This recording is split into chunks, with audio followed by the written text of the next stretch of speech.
من الشیطان الرجیم بسم اللہ الرحمن الرحیم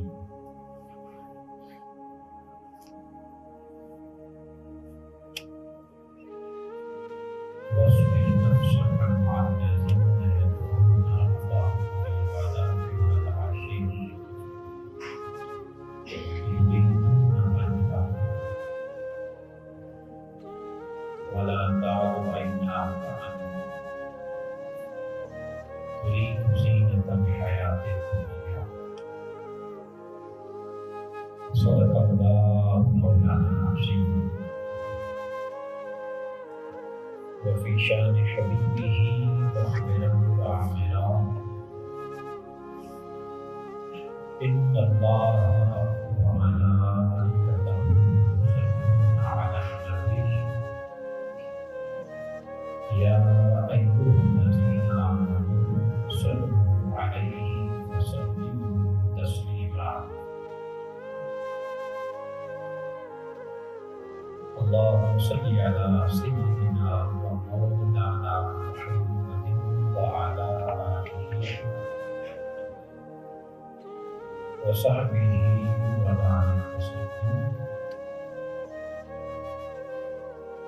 الصلاة والسلام عليك يا سيدي يا رسول الله وعلى آلك وأصحابك يا سيدي يا حبيب الله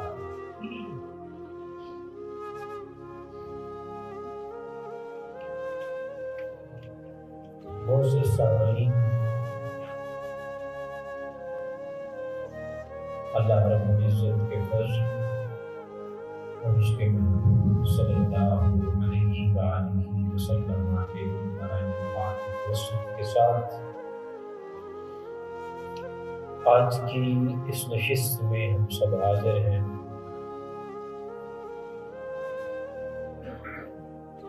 الہی بارگاہ حضور صلی اللہ علیہ وآلہ وسلم امت سے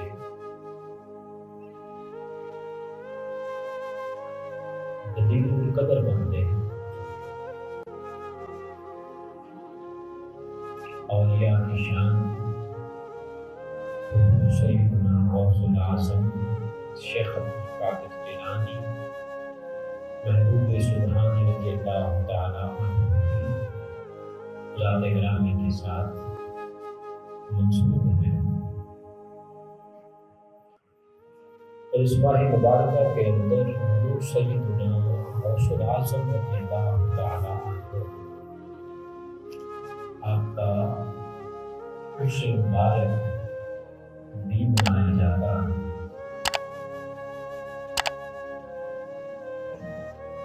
اسی کے حوالے سے آج ہم شان ولایت اور حضور سیدنا غوث العظم رضی اللہ تعالیٰ عنہ کا علمی مرتبہ کیا ہے، اس پر اس مختصر سے وقت میں چند باتیں گزار کرنے کی کوشش کرتے ہیں۔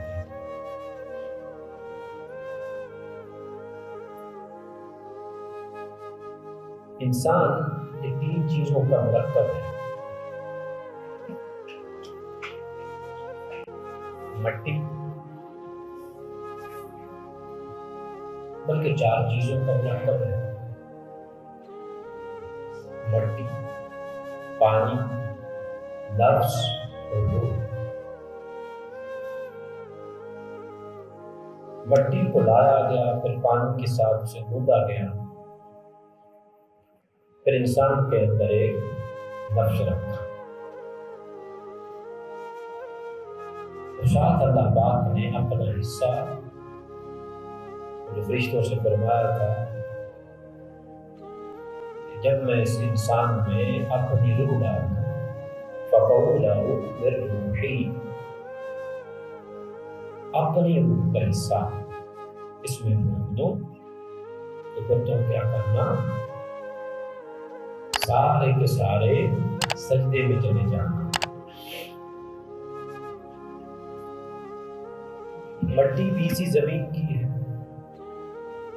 پانی بھی اسی زمین کا ہے، اور نفس بھی اسی زمین کا ہے۔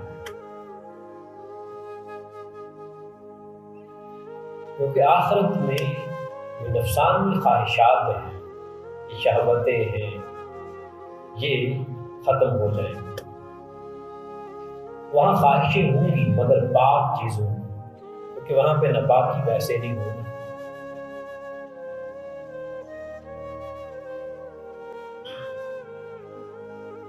چوتھی چیز انسان کے اندر جو سب سے بڑی تھی وہ تھی روح۔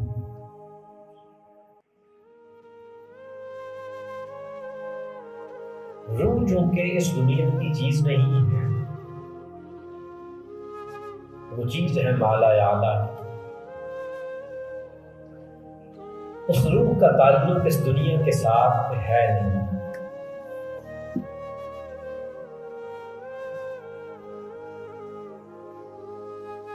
نفس کا تعلق اس نفسانی خواہشات کے ساتھ ہے، اس مادی دنیا کے ساتھ ہے۔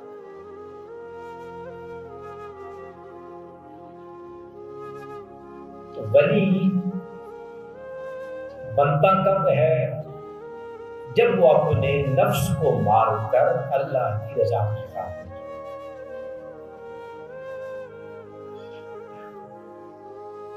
اپنی روح کو پاک کرتا ہے، اسے صاف کرتا ہے، اسے سائیکل کرتا ہے، اسے مانجتا ہے، اس سے خواہشات نفس کو دور رکھتا ہے، طلب دنیا کو دور رکھتا ہے۔ یہ لالچ، یہ حرص، یہ طمع، یہ بغض، یہ غصہ، ان ساری چیزوں سے جب انسان اپنی روح کو پاک کرتا ہے، ان چیزوں سے انسان دور رہے، نفس مر جاتا ہے، روح جاگ جاتی ہے۔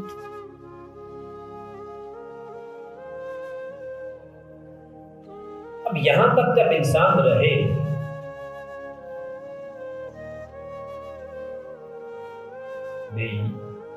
جو احکامات اللہ پاک نے دیے ان پر عمل کرے، جن سے اللہ اور اس کے رسول صلی اللہ علیہ وآلہ وسلم نے منع فرمایا، انسان ان سے رک جائے۔ یہاں تک ایک جو انسان ہے، مومن ہے، مسلمان ہے، وہ صالح مرد بن جاتا ہے۔ ابھی ولایت کی سیڑھی پہ یہ قدم نہیں ہے، ابھی نیچے ہے۔ ولایت کی سیڑھی پر قدم رکھنے کے لیے ان چیزوں کو مارنے کے ساتھ ساتھ اللہ رب العزت کی رضا کی خاطر اس کے دین کی ترویج بھی ہے۔ یہ خاص چیز ہے، اس کو ذہن میں رکھیں۔ اس کے دین کی خدمت بھی ہے۔ پھر جب انسان اس دین کی خدمت کے لیے جاتا ہے، وہاں پتھر بھی ہیں،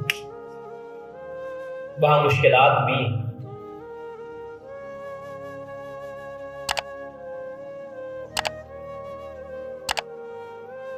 جس یاد رکھ لیں سفر میں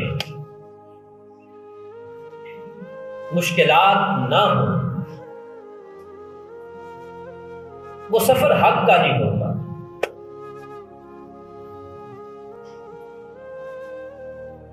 یہ اللہ پاک نے ازل سے لے کر آج تک اس اصول کو اس مالک نے قائم رکھا، اس نے بنایا ہے، اس کی وجہ سے ہمارے ہاں یہ جو تصور ہے کہ فلاں شخص ہے، بڑا اچھا ہے، بڑا ولی ہے، کوئی اس کی مخالفت نہیں کرتا، حضرت علی رضی اللہ تعالی عنہ کا فرمان سامنے رکھ لیں، اس کو توڑ لیں کہ منافق کی مخالفت نہیں ہوتی، مومن کی مخالفت ہوا کرتی کہ وہ حق گو ہوتا، وہ سچ بولتا۔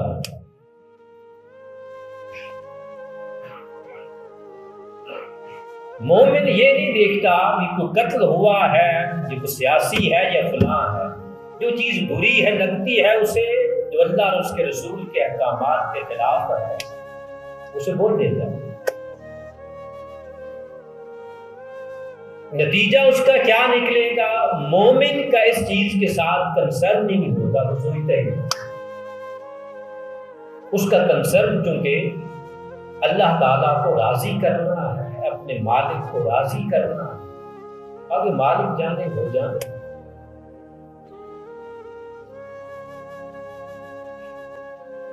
جسونا میرے، بس اس کا حال ہی ہوتا، جسونا میرے دکھاں وچ راضی تے میں سکھاں نوں چھلے پاواں، بس اس کا حال پھر یہ ہوتا۔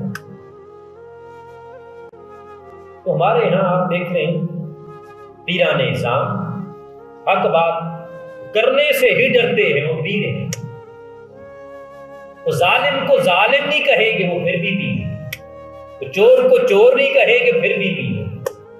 اگر آپ ایسے ان کے ساتھ بات کریں تو آگے سے کہتے ہیں ہم تو غیر سیاسی۔ یوں ہماری ایک سوچ بنائی گئی، ہمیں سوچ دی گئی ہے کہ بس اسی پہ آپ نے چلنا ہے۔ برکت چھوڑیے، میں بات کر رہا تھا یہ ہوتا ہے مرد صالح، کہ اللہ اور اس کے رسول کے احکامات پر عمل پیرا کرنا اور حق کے لیے ڈٹ جانا۔ جب انسان حق کے ساتھ کھڑا ہو جائے، آگے چاہے آندیاں آ جائیں، طوفان آ جائیں، تو انسان پھر بھی استقامت کے ساتھ کھڑا ہے۔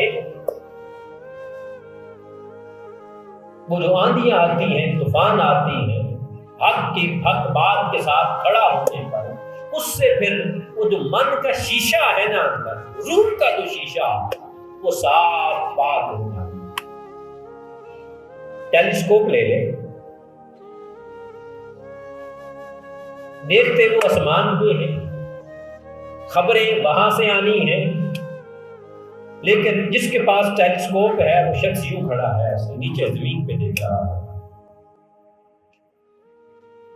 خبریں آسمان کی بتا رہا ہے، ہوا کتنے کلومیٹر تیز چل رہی ہے، بادل کب آنے، کہاں گرجے، کیا ہو،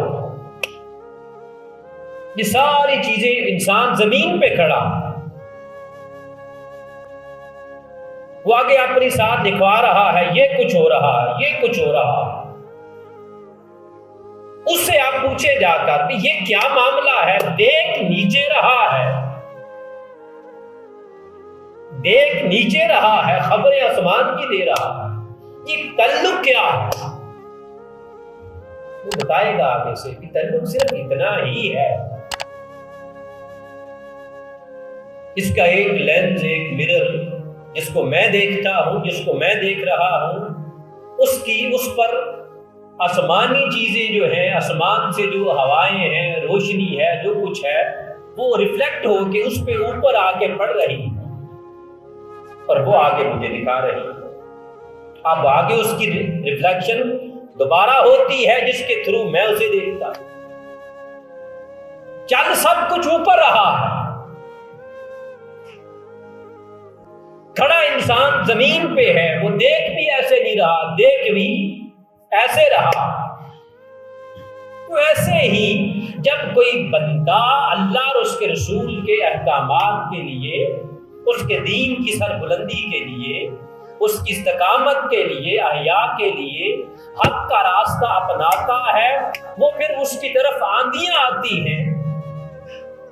ایک ٹیلیسکوپ کا جو ماہر ہے، جب اسے کبھی پوچھے، جب اسے ایسا محسوس ہو کہ واضح چیزیں نظر نہیں آ رہی، وہ اس نقطہ تک نہیں پہنچ رہا، وہ بھی سمجھتا ہے، لگتا ہے مرر کے اوپر پٹی آ رہی، وہ ٹیشو کے ساتھ، کسی چیز کے ساتھ ان چیزوں کو صاف کرتا ہے، پاک کرتا ہے۔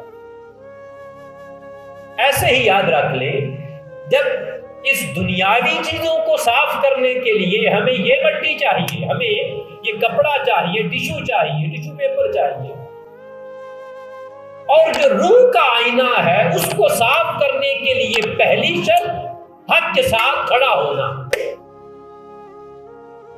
باطل کا کلیتاً انکار کرنا، اور اگلی چیز وہ ہے اللہ کا ذکر۔ ان چیزوں سے جو روح کا شیشہ ہے، اس کا جو مرر ہے، آئینہ ہے، وہ صاف ہوگا۔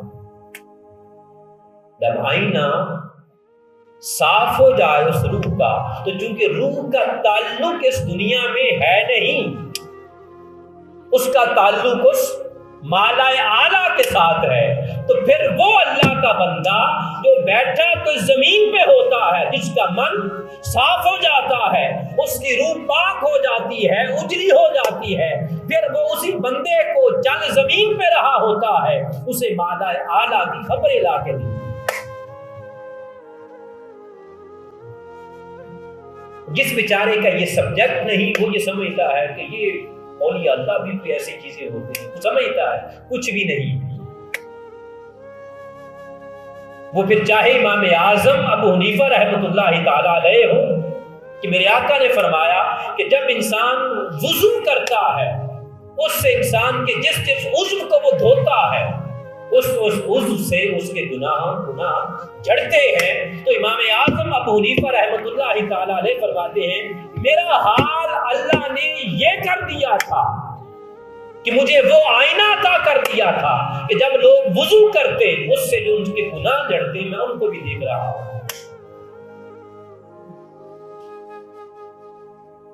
یہ جو باتیں ہیں چکھنے والی چیز نہیں، یہ ملتی کیسے ہیں؟ یاد اس راہ پر چلے، یاد اس راہ پر چلے ہیں، ان کی صحبت میں بیٹھے پھر ملتی۔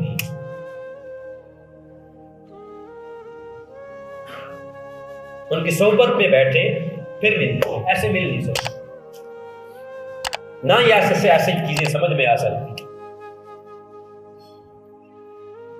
کیونکہ یہ معاملات ہیں ہی ایسے۔ عرف عام میں یہ باتیں ہوتی ہیں کہ صحبت میں بیٹھنے سے کیا ہو جاتا ہے۔ یہ سادہ سی مثال ہے، بڑی آپ اب دیکھ لیں، آپ کسی کمپیوٹر کے جو ماہر شخص ہے اس کے پاس بیٹھے ہیں، سیکھے نہ چاہے اس سے، ایمان سے بتائیے کچھ دنوں میں کوئی اثر چڑھتا نہیں ہوتا؟ اس کے پاس 2 دن بیٹھے، 4 دن بیٹھے، 10 دن بیٹھے، آہستہ آہستہ فرق پڑتا نہیں ہے۔ خود بھی ایک ذوق آتا ہے، یار انگلیاں ایسے مار رہا ہے، پہلے تو انسان یہی دیکھتا ہے نا، یہ بندہ ایسے انگلیاں مار رہا تھا، وہ اتنا کچھ سامنے نکل کے آ جاتا ہے۔ اب کسی گاؤں والا بندہ جس نے کبھی، یا ہم میں سے بھی جو پرانے بزرگ ہیں، کبھی ان سے پوچھیں آپ، شروع میں جب یہ آئے تھے کمپیوٹر، مجھے میرے والد صاحب نے ایک واقعہ سنایا اپنے دادا کا، کہ جب ریڈیو نیا آیا تو ہمارے محلے میں کوئی خرید کے لایا، اب اس میں وہ خبریں ہیں، جب جو کچھ بھی وہ چلے، وہ کہنے لگے، وہ لوگوں نے کہا، گاؤں والے لوگوں نے کہا جس کے اندر جن ہے اس کے اندر، انہوں نے توڑا بیچ میں سے وہ 2، اس زمانے میں بڑے سیل ہوا کرتے تھے، انہوں نے کہا دیکھا، ہم نے کہا نہیں تھا جن ہے، کہ وہ بیٹھ کے اندر ڈھولکیاں بجاتے ہیں، یہ چھوڑ کے اپنے ڈھول بھاگ گئے۔ تو آپ اس کو کبھی دیکھیں جا کے، وہ انگلیاں ہی ایسے یوں مار رہا ہوتا ہے۔ ابھی تو چونکہ سمجھ آ گئی، جب پرانے لوگوں کو نہیں سمجھ تھی، وہ کہتے تھے، وہ پھر آہستہ آہستہ ایک انٹرسٹ پیدا ہوتا ہے۔ ایسے ہی جب آپ اللہ والے کی ہو کامل، اس کی مجلس میں جا کے بیٹھیں، جب وہ اللہ کی ضرب لگاتا ہے، یہ تو دنیا کی ضرب ہے، اس کا اثر ہوتا ہے، تو یہ کیسے ہو سکتا ہے جس کے من میں مولا کی محبت ہو، وہ جب بیٹھ کے اللہ کی ضرب لگائے، وہ اللہ کا اثر کیوں کرتا ہے؟ کیسے ہو سکتا ہے؟ آپ بزنس مین کے پاس جا کے بیٹھے 2-4، آپ کو یہ انٹرسٹ پیدا ہو جائے گا۔ آپ کی ساری باتیں اپنے من میں اب تھوڑا سا جان کے دیکھ لیں۔ پراپرٹی جو ڈیلر ہیں، کبھی ان کے پاس جا کے بیٹھے ہیں، 2-4 دن بیٹھیں گے، وہ آپ کو بتائیں گے، وہ فون پہ لگے، آپ کو کچھ بھی نہ بتائیں، وہ فون پہ لگے ہوں گے ایسے باتیں کرنے، فلاں بندہ ہے اس کو اتنے کا دینا ہے، اتنے میں مل رہا ہے، یہ آپ کو بھی ایک انٹرسٹ پیدا ہونا شروع ہو جائے گا، اس میں بچت آتا ہے، کام ایزی۔ ایسے ہی اللہ والے کی صحبت میں بیٹھے کچھ نہ کچھ ملتا ہے، اور اس ملنے سے اس ٹاپک کی، اس سبجیکٹ کی، اس ولایت کی سمجھ آنا شروع ہو جاتا ہے کہ ہے کیا مقام ولایت، ہے کیا۔ ظالم اٹھ جاتے ہیں اس زمانے میں، کھڑے ہو کے انکار کر دیتے ہیں، ہے ہی کچھ نہیں۔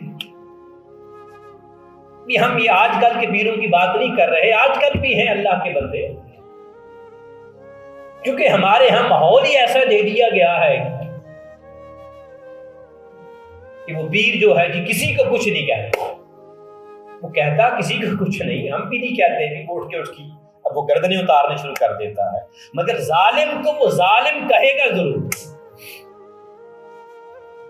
اس کی مجلس میں جائے تو اللہ یاد ضرور آئے گا، اس مالک کی طرف رغبت ضرور ہوگی۔ پھر اگلی چیز یاد رکھنا، ولی علم سے کبھی دور نہیں ہوتا۔ علم کا اور ولایت کا یہ چولی دامن کا ساتھ، بس جو علم بھی نہ پڑھے اور ولی ہونے کا دعویٰ کرے، وہ آنکھیں چاہے موٹی موٹی کر لے، سر پہ چاہے پگڑ باندھ لے، وہ ولی نہیں ہو سکتا۔ میں معذرت چاہتا ہوں، ایسی بات میں یہاں کرنا نہیں چاہتا، میں نے اپنی انتظامیہ سے بھی ایک دو بار ریکویسٹ کی ہے کہ یار کوئی ایسا ماحول آپ ذرا پیدا کریں کہ مسجد میں لیڈیز بھی آ سکیں۔ ہمارے یہاں میں کسی کا دل نہیں دکھانا چاہ رہا، بس سمجھانے کے لیے عرض کر دوں، اللہ تعالیٰ معاف کرے۔ ہمارے یہاں حال پتہ کیا ہو گیا ہے اس زمانے میں، چونکہ بچیوں کی شادیوں کے بڑے مسائل ہیں، سب جانتے ہیں یہ ماحول ایسا بن گیا۔ اب بچیوں کی شادیوں کے مسائل ہیں بڑے، تو میرا بھی چونکہ فیلڈ ایسی ہے، لوگ فون ایسے کرتے ہیں کہ جی بچی کے شادی کا معاملہ تھا، کچھ وظیفہ بتا دیں، کچھ فلانا کر دیں، یہ ہو جائے گا۔ اب پھر جو ہماری لیڈیز ہیں جو دین سے دور ہیں، ہماری عورتیں، ہماری مائیں بہنیں، پھر لیڈیز کی جو بالخصوص جو ہیں ہی دین سے دور، پھر کچھ میڈیا کا زمانہ ہے، اس میں وہ جادو ٹونا، وہ سارا کچھ پتہ نہیں کیا کیا وہ سیکھتی ہیں، دیکھتی ہیں سب کچھ، تو وہ ذہن ایسے بن چکے ہوتے ہیں، پھر لیڈیز کی مجالس میں اس طرح کی باتیں بڑی ہوتی ہیں۔ اب بلیو کریں کہ مجھے جو فون ایسے آتے ہیں نا، 90% لوگوں کا رویہ پتہ کیا ہوتا ہے، ہماری ماؤں کا، بہنوں کا، کہ جی میری بچیوں کی شادی نہیں ہوئی، لگتا ہے ہمارے حاسد تھے رشتہ دار، انہوں نے جادو کیا۔ 90% کسی نے کچھ نہ کچھ کیا ہوا، اور ان کو دیکھا دیکھی اب ہمارے جو مردان ہیں نا، مرد حضرات، ان کی بھی حالت یہی ہوتی جا رہی ہے۔ آپ نے بھی شاید یہ اسی بات کی، یا پچھلے مہینے کی بات ہے، کروسی وہ جادوگرنی کا، شاید آپ نے کبھی سنا ہو، وہ جو کہہ رہی تھی کہ میں مسلمانوں پر جادو کرنے سے عاجز آ گئی، ان پہ جادو نہیں ہوتا، بڑی تگو دو کرنی پڑتی ہے ان پہ جادو کرنے کے لیے۔ اس نے کہا وجہ، اینکر نے پوچھا، اس نے کہا وجہ یہ کہ یہ اللہ کا کلام پڑھتے ہیں۔ ہمارے ہاں جس کا کام بند ہو جائے اس کو بھی جادو ہے۔ اب 12 بجے منہ دھوئے بغیر شاپ پہ آ جائے اٹھ کے، ٹھیک ہے، کام پہ محنت نہ کریں، اس کے بعد کہہ دیں جادو ہو گیا ہے میرے۔ میں نے اپنے بزرگوں کو دیکھا، بلیو کیجیے، وہ پرانے زمانے میں ایک شاپ بنائی ہوتی، اس زمانے کی وہ جو چیزیں چاہیے تھی اس کے مطابق انہوں نے اپنی دکان کو ڈیکوریٹ کیا، بنایا ہوا، وہ اس زمانے میں اچھی چلتی تھی۔ اب زمانہ ایسا آ گیا ہے، وہ کیا ہے، کاروبار میں کرول جو دکھتا ہے وہ بکتا ہے، آپ کو دکھانا پڑتا ہے، اسے شو کرنا پڑتا ہے، دکان کو اچھا آپ کو ڈیکوریٹ کرنا پڑتا ہے، کچھ نہ کچھ آپ کو ایسا کرنا پڑتا ہے اس زمانے کے اندر جب کمپٹیشن کا زمانہ ہے۔ وہ ہمارے بزرگ کہہ رہے ہوتے ہیں جی پہلے میرا کاروبار بڑا اچھا تھا، میرے پاس کسی نے جادو کر دیا دکان،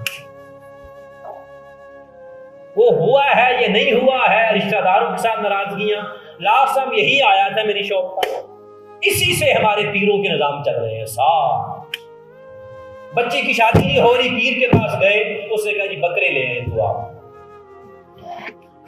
2 بکرے لے آئے، صدقہ کرے، اللہ تعالیٰ کام کر رہے ہیں۔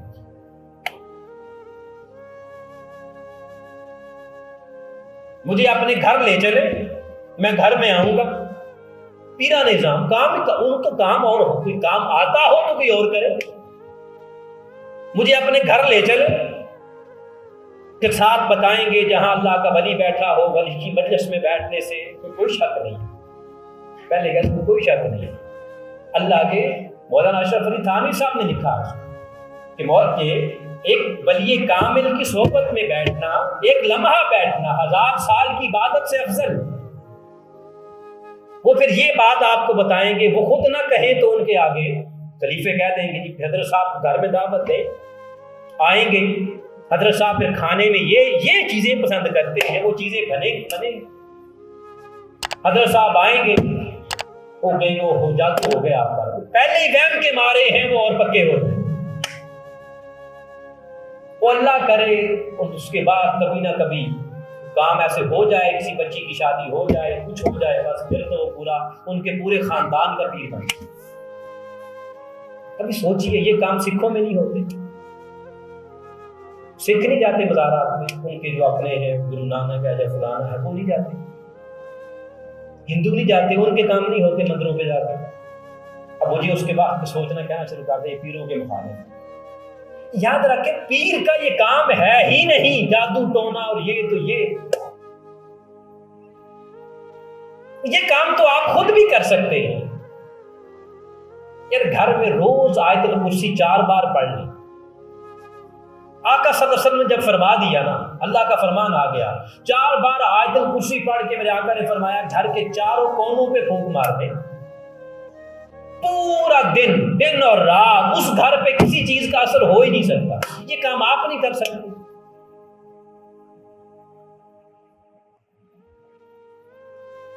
اس خدا کا خوف کریں، یہ دکانداریاں نا اس سے ایسے نہیں چلتی۔ اب پیر کیوں چاہتا ہے؟ ایک مولوی کا بیٹا اس دور کے اندر 90% عالم نہیں چاہتا میرا بیٹا آگے عالم بنے، 90% کیوں نہیں چاہتا؟ کیونکہ پتہ ہے مساجد میں ہر اندھ ہوتا بندہ وہ بھی آگے امام صاحب پہ روک ڈالتا ہے، اور صبح اٹھیا کیوں نہیں تو آج تو 2 منٹ لیٹ آئے ہیں، اس نے گھر پہ ختم کے نہیں بلا لیا، امام صاحب نے کہا نہیں آ سکتا، بس پھر وہ پورے محلے میں پیٹے گا۔ وہ نہیں، وہ چاہتا ہے کہ میرا بیٹا آگے اسکول کی آگے تعلیم حاصل کرے، ادھر چلا جائے، لیکن کبھی سوچا آپ نے پیر نہیں چاہتا میرا بیٹا ڈاکٹر یا انجینئر بن جائے، کیوں نہیں چاہتا؟ پھر آپ دیکھیں پیر صاحب کو دعا مانگنے کا طریقہ نہیں ہے، 90% آپ دیکھ لیں، بلکہ 99% میں کہہ رہا ہوں، اسے پتہ ہی نہیں دعا کیسے مانگنی ہے، اللہ کی بارگاہ میں ہاتھ کیسے کھڑے کرنا ہے۔ جس کو رب کی بارگاہ میں ہاتھ اٹھانے کا نہیں پتا، وہ پھوکے مار رہا ہے اور لوگوں کے بیڑے پار کر رہا ہے۔ اچھا میں کہہ رہا تھا کہ پیر کیوں نہیں چاہتا اس کا بیٹا کو ڈاکٹر یا انجینئر یا کچھ اور بن جائے، وہ پیر کیوں بنے؟ اس سے ایزی بزنس ہی کوئی نہیں۔ بس آپ میں آپ باپ بد اخلاق ہوں، جادو ٹونے آپ کے منہ سے عام نکلیں، آپ پیر ہیں۔ آپ کے پاس قاتل آئے، ظالم آئے، کوئی آئے، اسے آپ سینے سے لگائے، اسے آپ یہ بھی نہ کہہ سکیں یار یہ کام چھوڑ دیں، آپ بہت بڑے نہیں۔ حضور سیدنا غوث اعظم شیخ عبد القادر جیلانی جن کی 11ویں کے نام پہ یہ سارے پیر پلتے ہیں کھاتے ہیں، شاہ وقت نے خیرات بھیجی، واپس بھیج دی. فرمایا نہیں چاہیے، حرام کی کمائی نہیں چاہیے. چل کے آیا، فرمایا واپس لے جاؤ، ہم تیرے عیب کھولنا نہیں چاہتے. تیسری بار پھر عرض کیا، آپ نے اس کو پکڑا، نچوڑا، جب خون کا ڈروپ 2-4 قطرے گرے، آپ کی کرامت تھی، صاحب کرامت تھے. فرمایا غریبوں کا خون چوس چوس کر ہماری بارگاہ میں لا کے دیتے ہو، بدبخت دفع ہو جا. اگر مجھے فتنے کا اندیشہ نہ ہوتا تو میں اتنا نچوڑتا اس کو میں کہ پورے بغداد کی یہ گلیاں جو ہیں یہ خون سے بچ جاتا.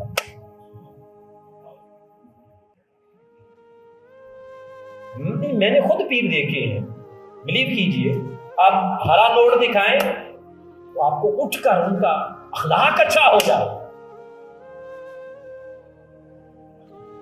نوٹ چھوٹا ہے، دھکا مار جائے. حضور سیدنا غوث العظم شیخ عبد القادر جیلانی، وقت کم ہے، میں نے چند اپنی باتیں بتانی تھی آپ کو. میں نے عرض کیا کہ ولی کا اور علم کا یہ چولی دامن کا ساتھ، بغیر علم کے ولی بن نہیں سکتا. وہ جاہل تو بن سکتا ہے، شیطان ہو سکتا ہے، ولی نہیں ہو سکتا.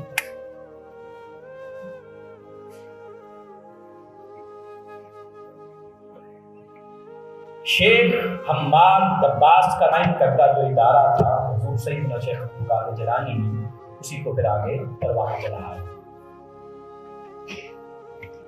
13 علوم کا حضور سیدنا غوث العظم شیخ عبد القادر جیلانی رضی اللہ تعالی عنہ کی ذات گرامی روز علم دیا کرتے، روز پڑھایا کرتے. اور کوئی یہ نہ سمجھے کہ وہ صرف اور صرف علم شریعت تھے یا صرف علم طریقت تھے. یہ یاد رکھیں، وہ زمانہ تھا یونانی سائنس کا، یونانی فلسفے کا سارا عروج تھا. اور حضور سیدنا غوث العظم شیخ عبد القادر جیلانی رضی اللہ تعالی عنہ کی ذات گرامی ہر اپنے اس علوم پر دسترس رکھتے تھے، حتیٰ کہ 1000 کے قریب حضور سیدنا شیخ عبد القادر جیلانی رضی اللہ تعالی عنہ کے ادارے سے ڈاکٹر ہر سال نکلتے، جس کو اس زمانے میں طبیب کہتے ہیں.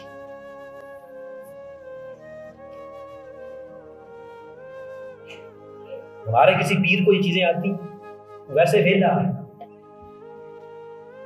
3000 کے قریب جید علماء محقق کے وقت بن کر آپ کے ادارے سے نکلتے.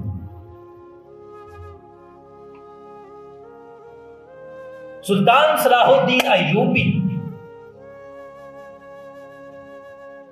جس کی آرمی نے بیت القدس کو فتح کیا تھا، اس میں 70% جو آپ کی ان کی فوج تھی وہ یاد رکھ لیں حضور سیدنا غوث العظم شیخ عبد القادر جیلانی کی شاگرد تھے. 11ویں کھانے والے یا 11ویں منانے والے وہ سوچیں، جن کے پیروں کے پیچھے آپ پڑے ہوئے ان کو دیکھیں. ایک پیر ہوتا تھا زمانے میں کہیں جو پورا نظام سلطنت کو وہ چلا رہا ہوتا تھا. وہ لوگ سلطنتیں بناتے تھے، یہ ظالم ایسے ہیں انہی کے نام پہ سلطنتیں کھاتے ہیں.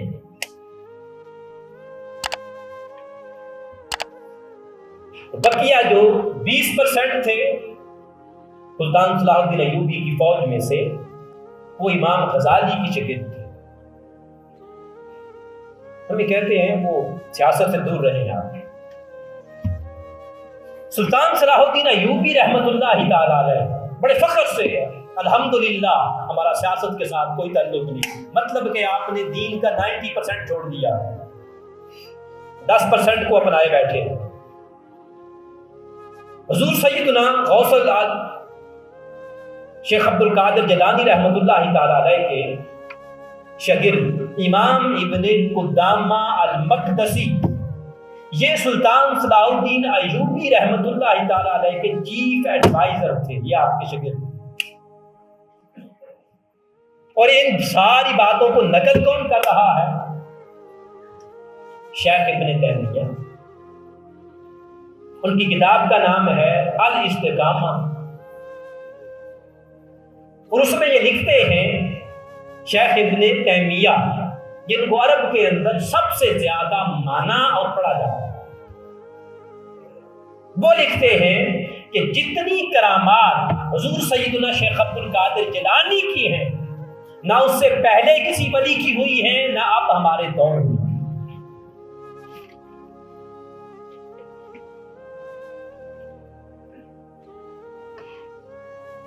اور آپ کے علم کا حال امام ابن جوزی رحمۃ اللہ تعالی علیہ اصول حدیث کے امام ہیں، اور آج بھی علماء عرب ہوں چاہے عجم ہوں، ہر کوئی انہیں اپنا امام مانتا ہے۔ وہ آپ کی مجلس میں گئے کہ کہتے ہیں ہم نے سنا تھا، اور اس کو نقل کس نے کیا ہے اس واقعہ کو؟ امام حجر عسقلانی رحمۃ اللہ تعالی علیہ۔ وہ کہتے ہیں کہ ہم نے سنا تھا کہ بہت بڑے عالم ہیں شیخ عبد القادر جیلانی، اور امام ابن جوزی کو اپنے علم پر ویسے بڑا ناز تھا۔ وہ کہتے ہیں کہ میں ایک بار آپ کی مجلس میں جا پہنچا، آپ نے ایک آیت پڑھی اور اس کی آپ نے تفسیر بیان کی۔ میرے ساتھ ان کے ساتھ ان کا ایک شاگرد بیٹھا تھا، اس نے کہا حضرت کیا آپ کو یہ تفسیر معلوم تھی؟ امام جوزی نے کہا ہاں۔ اس کے بعد پھر آپ نے اسی آیت کی دوسری تفسیر بیان کی۔ شاگرد نے کہا حضرت یہ آپ کو معلوم ہے؟ انہوں نے کہا ہاں۔ حتیٰ کہ 11 تفاسیر تک جب حضور سیدنا شیخ عبد القادر نے بیان کی، اس نے کہا کہ 11 تفاسیر تک امام جوزی اپنے سر کو ہلاتے رہے، ہاں مجھے معلوم ہے معلوم ہے، ایک آیت۔ حتیٰ کہ حضور سیدنا غوث الاعظم شیخ عبد القادر جیلانی نے 40 تفاسیر بیان کی، ایک آیت، 40 تفاسیر بیان کی ایک آیت۔ تو 11 کے بعد امام ابن جوزی ہر بات پر یہی کہتے مجھے صرف 11 ہی معلوم تھی، آگے نہیں معلوم۔ اس کے بعد پھر 40 تفاسیر بیان کر کے سیدنا شیخ عبد القادر جیلانی نے فرمایا اب ہم قال سے حال کی طرف جاتے ہیں۔ جیسے ہی آپ نے حال بیان کرنا شروع کیا، امام ابن جوزی پر رکت طاری ہوئی، آپ کھڑے ہو کے وجد میں آتے ہیں۔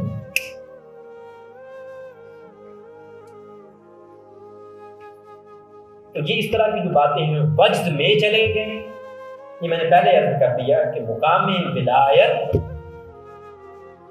یہ اس طرح سے دماغ میں نہیں آ سکتا جب تک اس کو سمجھا نہ جائے۔ کوئی بھی علم ہے، چھوٹے سے چھوٹا ہے، بڑے سے بڑا ہے، جب تک اسے آپ اس فیلڈ میں داخل نہیں ہوں گے سمجھ میں نہیں آتا۔